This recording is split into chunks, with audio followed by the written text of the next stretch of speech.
Jadi nih ya, beberapa minggu yang lalu tuh gue akhirnya nonton juga film Korea yang judulnya Midnight. Setelah sekian lama, gue lupa berapa lama tuh film udah beredar di pasaran. Jadi akhirnya rasa penasaran merajai diri gue dan gue pun berujung menonton filmnya.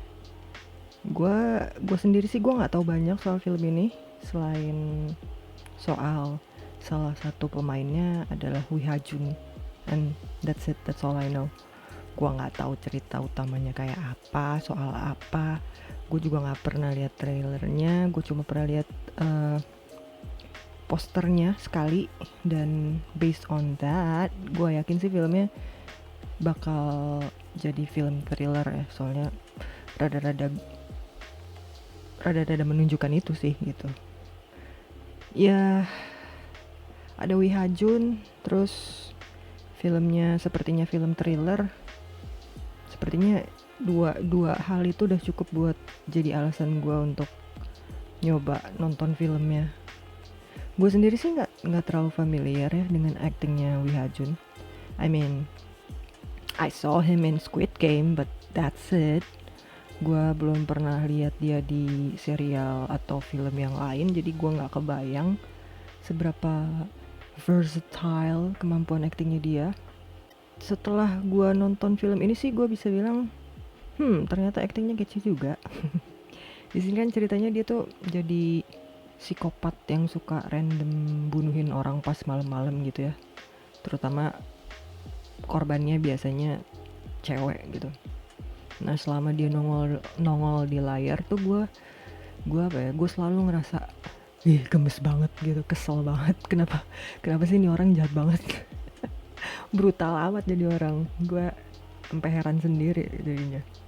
Oh, kalau lo nggak tahu cerita utamanya soal film Midnight ini tuh ceritanya adalah di suatu malam, tengah malam, ada seorang wanita tuli bernama Kim Kyung Mi yang nggak sengaja nemuin korban pembunuhan yang kebetulan masih bernafas, jadi masih hidup. Nah, si korbannya ini tuh minta pertolongannya dia. Nah kan karena dia masih hidup nih, jadi sebenarnya pembunuhnya tuh belum belum selesai menghabisi korban itu. Jadi apa ya, pembunuhnya tuh kayak ngerasa, ih ganggu banget sih nih orang Kim Kyomi gitu. Gue lagi pengen nyelesain hobi gue malam-malam, terus ada lo gitu. Jadi dia ngerasa keganggu di tengah-tengah, terus akhirnya dia si psikopat ini mikir, ya udahlah, gue buat si Kyungmi ini jadi target gue selanjutnya aja lah gitu kan. Ya udah, akhirnya jadilah dia target selanjutnya. Terus kejar-kejaran deh tuh berdua ya, si Kyungmi sama psikopatnya. Nah, yang jadi daya tarik dari cerita ini tuh karena ya itu tadi, Kyungmi itu kan pendengarannya nggak berfungsi dengan baik ya, dia tuli. Jadi apa ya, itu menambah intensitas kejar-kejarannya sebanyak 10 kali lipat dibanding kalau kalau Kyungmi punya pendengaran yang berfungsi dengan baik gitu. Bayang nggak tuh, lo hidup sehari-hari aja udah sulit ya, terus tiba-tiba sekarang lo harus lari dari kejaran seorang psikopat tukang bunuhin orang. It's a matter of your life gitu, itu masalah hidup dan mati lo gitu. Jadi kayak wah gila, gue sih kalau jadi Kyungmi kayaknya gue bakalan pasrah aja kali ya kalau gue buntut-buntut dibunuh. Filmnya sendiri dibuka dengan adegan yang nggak pakai babi bu, jadi kita langsung dikenalin sama psikopat yang sampai detik ini sebenarnya gue masih nggak tahu namanya siapa ya. Entah emang nggak dikenalin di filmnya atau gue aja yang miss pas lagi nonton. Gue nggak ngecek kreditnya, so ya kita panggil dia Hajun aja kali ya biar gampang. Jadi dari awal kita udah dikasih lihat kerjanya Hajun, tanda kutip kerja ya. Kerjaannya dia tiap malam apaan. Kita dikenalin bahwa Hajun ini tuh adalah orang yang nggak kenal kasih sama sekali. Emosinya tuh jelas ngaco banget. dan dia tuh udah pasti bukan manusia normal pada umumnya lah. Jadi kita tuh dibikin kesel dan marah immediately gitu. Gue pribadi sih nggak nyangka kalau kita bakal ketemu karakternya secepat itu, karena gue pikir kita bakalan kenalan dulu sama si Kyungmi. Ternyata Kyungmi dikenalin setelahnya. Nah, si Kyungmi ini tuh apa ya, dia tipe orang yang jelas jauh banget bedanya dari Hajun. Nggak cuma soal pendengarannya, tapi juga soal sifat dan sikapnya. Di sini tuh Kyungmi digambarkan kayak orang yang baik hati, tidak sombong, lagi pula pintar, rajin menabung, ya kan, gitu. I mean, orangnya tuh polos, innocent, sederhana, baik hati, tergolong cukup sabar, tapi somehow diam-diam dia tahu cara ngebales orang-orang yang kurang ajar sama dia, gitu. You know, orang-orang yang nganggep karena dia tuli gitu kan ya, jadi orang-orang ini tuh kayak berasa pede jaya gitu, ngomong jelek soal dia di depannya, nggak sadar kalau Kyungmi itu sebenarnya bisa baca bibir gitu. Jadi gue suka banget tuh ada adegan dimana Kyungmi kayak ngebales mereka balik gitu pakai bahasa isyarat, dan mereka nggak ngerti sama sekali bahwa Kyungmi tuh juga lagi ngomong jelek soal mereka, dan itu tuh lucu sih menurut gue. Kita juga dikenalin sama kakak beradik cowok cewek, Jongtak sama Sojung. Jongtak itu tipikal overprotective brother, terus Sojung itu tipikal adik cewek yang rebel gitulah. Kita juga dikenalin sama ibunya Kyungmi, gua nggak tahu namanya siapa, sorry, karena ibunya sih menurut gue nggak terlalu penting sih di cerita utamanya. Tapi si Jongtak sama Sojung itu besar hubungannya sama cerita utama, karena si Sojung itu adalah korban selanjutnya dari Hajun yang minta pertolongan ke Kyungmi itu. Jujur awalnya seru sih nonton film ini, seru banget, tapi begitu sampai di tengah-tengah tuh kayak perlahan tapi pasti gue jadi ilfeel gitu, dan berakhir dengan nonton sisa ceritanya dengan mood yang seadanya banget gitu. Awalnya tuh semua intensitasnya pas, pacingnya cepet, terus bikin tegang, tapi kok lama-lama semuanya berulang, dan karena berulang terus akhirnya malah kayak berasa dragging, you know, kayak penulisnya cuman pengen manjangin durasi aja gitu, terus ngebuat kejar-kejarannya pun jadi kayak nggak seru lagi. Ini tuh gue rada-rada kesel jadinya kalau nginget-nginget lagi. Ini tuh ibarat ngejar tikus gitu ya, terus tikusnya udah dapet nih, tapi kan lolos ya, terus ketangkep lagi, terus lolos lagi, terus ketangkep lagi, terus lolos lagi, gitu aja terus sampai bego. Jadi kayak kapan selesainya woi. Udah gitu karakternya Kyungmi yang tadinya bisa jadi super powernya dia, buntut-buntutnya tuh cuman kayak ngebuat dia, menurut gue ya, membuat dia terlihat bodoh gitu. Kayak saking inosennya dia, saking baiknya dia, sampai sering banget ngebuat keputusan yang bikin gue kayak, girl, are you fucking kidding me right now? Like, iya gue tahu lo orang baik, tapi harus banget ya kebaikan lo itu sampai ngebuat lo sebegitunya nggak curiga sama Sehajun. Nyokap lo aja tuh udah hati-hati banget sama Hajun, yang jelas-jelas Hajun ini orang yang nggak dikenal, tapi sikap lo tuh kayak seakan apa ya, menggampangkan situasi, kayak santai aja, kayak bilang santai aja mah, nggak perlu khawatir, nih cowok tuh orang baik kok gitu ya. Kayak yeah right, orang baik gigi lu, orang baik. Akhirnya kan lo sendiri yang menderita dikejar-kejar orang gila gitu kan. Oke, jangan salah paham ya, jadi orang baik itu nggak salah, Oke, nggak salah sama sekali. Tapi nggak ada salahnya juga kan ya kita jadi orang yang berhati-hati. Apalagi kenyataannya di ceritanya nih, lo ketemu nih orang nih tengah malam, udah gitu tingkahnya sendiri aja udah menunjukkan kalau ada maksud tertentu gitu loh. Dari tingkah lakunya aja, dari gerak geriknya aja dia udah mencurigakan. Jadi wajar dong kalau misalnya kita gitu jadi lebih alert. Terus kenapa Kyungmi memutuskan untuk jadi terlalu santai gitu, kayak sedikit rasa curiga tuh bisa menyelamatkan hidup lo, tau nggak? Gemes gue jadinya. Terus apaan tuh pas di akhir cerita ada adegan Kyungmi berusaha kayak make an appeal di depan Hajun gitu dengan menceritakan cita-citanya di masa depan apaan gitu. Dia berusaha ngejelasin, oh jangan bunuh gue nanti pengen begini, gue pengen punya keluarga dan bla bla bla bla bla bla bla.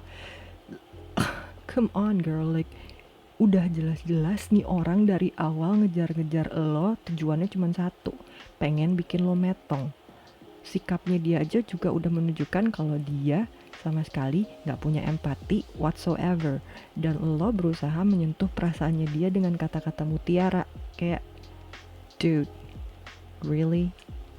Like really? That's how you deal with this kind of person?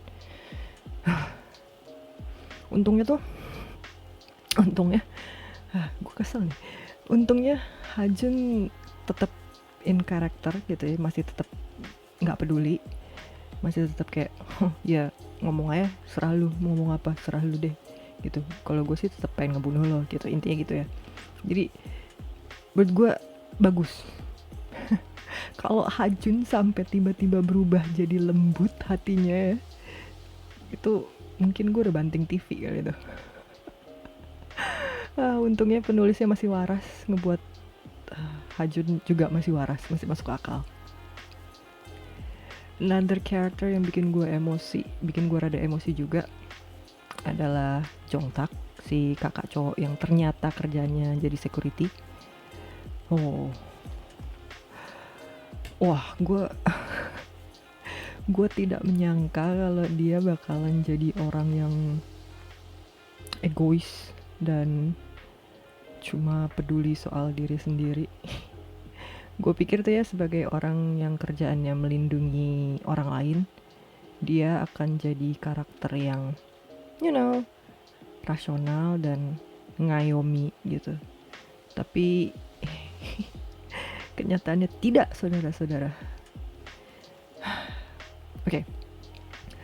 Gue paham nyawa adiknya tuh lagi jadi taruhan, dan sebagai kakak yang jelas-jelas overprotective, udah pasti dia pengen ngelindungin adiknya, ya kan? Itu gue paham. Tapi harus banget ya dengan mengorbankan orang lain. Kayak what? Menurut gue tuh pas adegan dia disuruh milih buat nyelamatin adiknya atau nyelamatin Kyungmi, menurut gue dia sebenarnya bisa aja sih nyelamatin dua-duanya. Entah dengan ngubungin polisi, atau paling enggak apa kek gitu, teriak-teriak kek, ngubungin orang di sekitar kek, atau apa gitu. Walaupun nantinya belum tentu juga polisinya datangnya tepat waktu, tapi paling enggak lo ada usahanya gitu buat bantuin Kyungmi gitu. Jadi nantinya kalau misalnya Kyungmi-nya ternyata kenapa-napa gitu kan, ya lo gak bakalan ngerasa bersalah amat gitu. Terus masa iya sih lo kerjanya jadi security, lo kan paling gak tahu caranya berantem gitu ya, dan dari segi badan kayaknya badannya lebih gede daripada Hajun gitu. Masa iya sih gak bisa ngelawan gitu loh? Masa iya sih lo gak bisa overpower si Hajun? Kayak what? But again, gue ngerti, I understand the situation very well, okay? Cause again, his sister is in danger too. Tapi posisinya kan pada saat itu nih di depan muka persis nih ada cewek yang bakalan jadi korban selanjutnya yang jelas-jelas nih cewek tuh udah kayak putus asa banget gitu, tapi lo nggak melakukan apa-apa, cuman kayak maaf ya gitu terus pergi, udah gitu doang.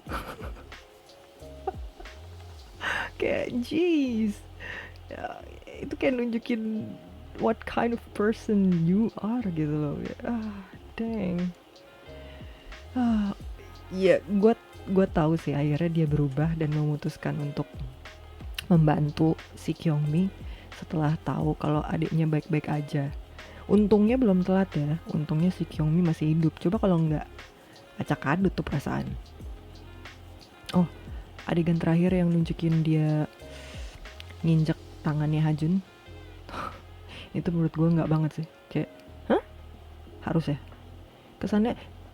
Adegan itu tuh kesannya membuat dia seakan-akan sebagai pahlawan di cerita ini, padahal nggak sama sekali gitu. He's basically nothing in here. Jadi kayak ya, that particular shot rubs me the wrong way. Gue dari tadi marah-marah mulu. Kayaknya gue butuh menenangkan diri sebentar. Film ini tuh beneran bikin gue kesel, bukan karena alur ceritanya, tapi lebih karena kelakuan karakter-karakternya gitu. Ada satu hal juga yang buat gue agak-agak kesel sama Hajun. Bukan karena dia tukang bunuh orang ya, itu sih udah pasti. Tapi lebih ke keputusannya dia untuk hilang kontrol ketika dia di kantor polisi. Jadi ada adegan kan tuh yang dia tiba-tiba ngamuk di kantor polisi, coba nyerang Jongtak. Kayak how in the world such a calculated psychopath like him terus tiba-tiba decided to be wild just like that. Dari awal tuh kita udah ditunjukin bahwa Hajun itu bukan psikopat yang gak punya kontrol. Dia sangat kalkulatif, dia sangat well prepared.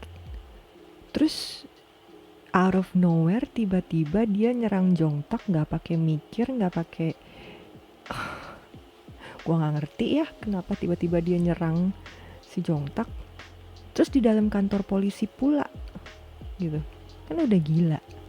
Tuh kantor polisi nggak punya CCTV apa gimana ya? Kalau dilihat dari segi cerita, iya lumayan seru karena adegan selanjutnya setelah dia nyerang itu kan ternyata malah menguntungkan buat dia. Tapi buat gue agak kurang masuk akal aja sih, dan kayak nggak sesuai sama karakter yang udah dibangun selama ini tentang Hajun gitu. Jadi ya, writer name Weo. Dari tadi gue kayaknya protes mulu ya, nggak ada pujian-pujian sama sekali. Ya habis gimana dong, gue mengharapkan film thriller yang kece gitu, yang bagus, yang seru, tapi malah dapet hasil yang menurut gue biasa aja. Mungkin karena harapan gue terlalu tinggi kali ya di awal, jadi harusnya ekspektasi gue dibikin serendah mungkin dulu supaya gue nggak kecewa amat gitu buntut-buntutnya. Film ini tuh premisnya bagus, tapi eksekusinya yang rada-rada mid, rada-rada gitu, sayang aja gitu menurut gue. Udah gitu mana endingnya dragging pula, yang sudahlah. Gue sudah cukup senang ketika akhirnya gue melihat ada orang yang terbunuh di layar gitu, karena dari awal udah banyak banget adegan orang yang hampir mati tapi nggak ada yang benar-benar mati gitu. Jadi ketika akhirnya ada kejadian gitu, ini film kan soal bunuh-bunuhan ya terus nggak ada yang mati itu kayaknya gitu. Jadi pas begitu gue ngelihat wah akhirnya ada yang mati gitu, itu rasanya memuaskan sih buat gue. Mungkin pujian yang bisa gue kasih buat film ini adalah kenyataan bahwa film ini terlalu dekat dalam kehidupan nyata, meaning it can actually happen. I mean, berapa banyak dari kalian, terutama yang cewek-cewek, yang suka pulang kerja malam-malam terus harus jalan sendirian di gang yang gelap. Seberapa sering juga kalian ngerasa khawatir bakalan ada orang atau mungkin sesuatu yang nongol di sekitar lo dan bakal nyakitin lo gitu. Gue inget zaman gue kerja dulu, kerja kantoran, gue sering banget kayak gitu, pulang malam terus jalan ke kosan gitu kan. Jalan ke kosannya juga gang kecil, gelap pula, banyak pohonnya, banyak tempat orang buat ngumpet, banyak tempat yang gelap gitu kan. Sering banget gue pura-pura kayak santai aja, nggak khawatir gitu, sok-sok iya. Padahal mah kenyataannya gue kayak radar, kayak spidey tingle gue selalu alert gitu tiap kali lewat jalan situ. So yeah, I guess don't expect too much when you watch this movie. Better lower your expectations so you won't be disappointed. Okay, don't get me wrong, okay, this movie is still a fun one, still an intense one, but this is just how I felt about it gitu. You're definitely will feel different. Jadi jangan bikin pendapat gue mempengaruhi pendapat kalian.